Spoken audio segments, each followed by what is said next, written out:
We got a lot to talk about today in a different manner. We've each and every week we've always touched on the criminal justice element, and criminal justice being defined or broken down pretty much into three phases, from policing to correction, and also in the court system. But today we're going to talk about something called restorative justice, a different viewpoint. But we're going to focus restorative justice on the criminal justice system because the restorative approach or process itself has been around for a period of time. Right now, it's in schools, it's in family therapy, and but we want to look at it in the form of in the criminal justice system, identifying where the punitive actions that have been taking place for a period of time, they're not working. So now we need to look at it from a different approach. The system that they believe was working, it is broken. It doesn't work anymore. So now we want to restore what has been taking place in our community. And pretty much what it boils down to is the victim and the offender, allowing what just like what we do here at the community roundtable. We come to the roundtable each and every week, and nobody can say it better than you. But when we come to the roundtable and we sit down, and as you explained to Brother Mark, I need you to explain it again. We sit down together, look at everything in our community, and we EAT. EAT for us is an acronym which means evaluate all things. And I'm going to say it again for those who may have missed it. EAT for us is an acronym which means evaluate all things. And that's what you must do in each and every situation. Evaluate all things. And that's what we have to do. We do it together, never separate, always evaluate all things. And in my mind, that's what this restorative justice is all about.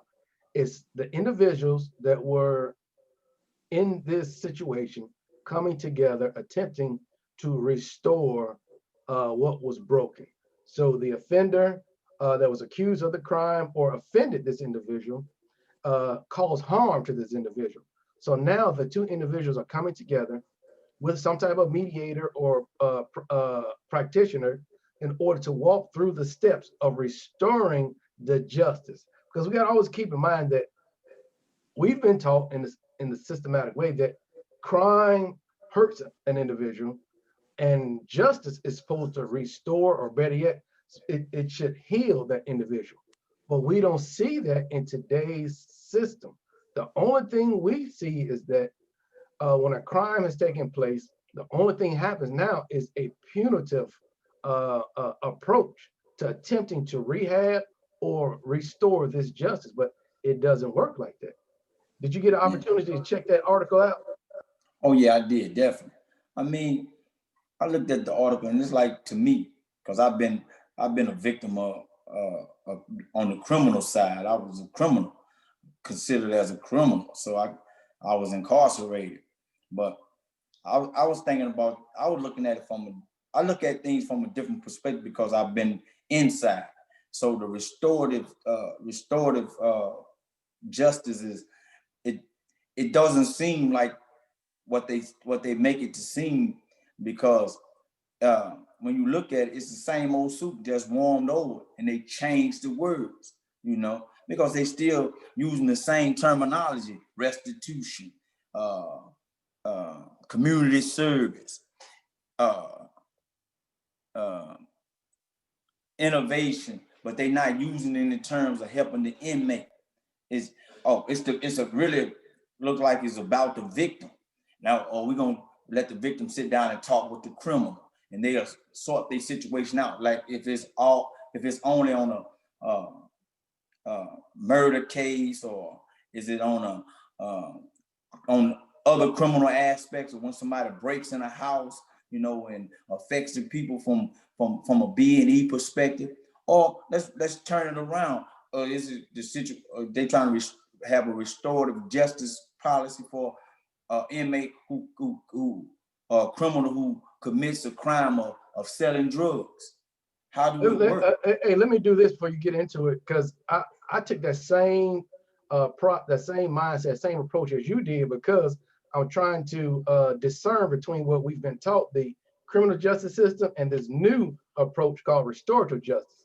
So with this thing called restorative justice, we have to eliminate that that jail mechanism. So Yeah. the actual going to jail is not part of that system.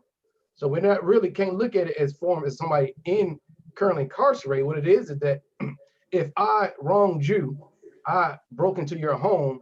Now we're talking about a person in the middle bringing us together. All right, and then we sit down and talk. So instead of I've harmed you and the police get involved, and then I get sentenced, go through the court system, go through the probation, and I get sentenced for a few days, a few months, or whatever. Then I go back out. So I've been punished, but you, the individual, has never been restored. The harm that I caused you, now you're dealing with that. So we have to remove that element of jail. We're talking about removing that element of jail. So no longer should we think about jail. We're talking about restoring the justice that if I've harmed you, I need to restore it, the harm. So if it's restitution, I need to pay, make you whole, like insurance. I need to make you whole again. Yeah. So, and I think this is the approach, and it's new for us that we really got to break away from. We've been conditioned everything about jail, jail, jail. So we got to get away from that. But it's about not focusing on jail, but just focusing on my neighbor. When we talk about the community, I should be in a position where I don't want to harm you because we live in the same community. Because you are my brother, you are my neighbor. So once I harm you, I'm harming myself. See, that's what I'm saying. When you look at it, like I said, it seemed like the same old soup, just warmed over. The restitution part, when a person gets convicted of a particular crime, sometime they get a fine, right? Now, if it's going to be a restorative justice kind of situation, then therefore the court system shouldn't be in play in no shape, form, or fashion, except through the mediation of the mediator. Correct. You know, like if I break in the house, get caught in the situation, I don't go to jail. I meet with the mediator and the person that I harmed and talk to them in reference to exactly what I stole, how much what I did it for, why I did it, and then reimburse those individuals for their property stolen at that particular time, not going through the criminal aspect of it, because you were paid 2 times.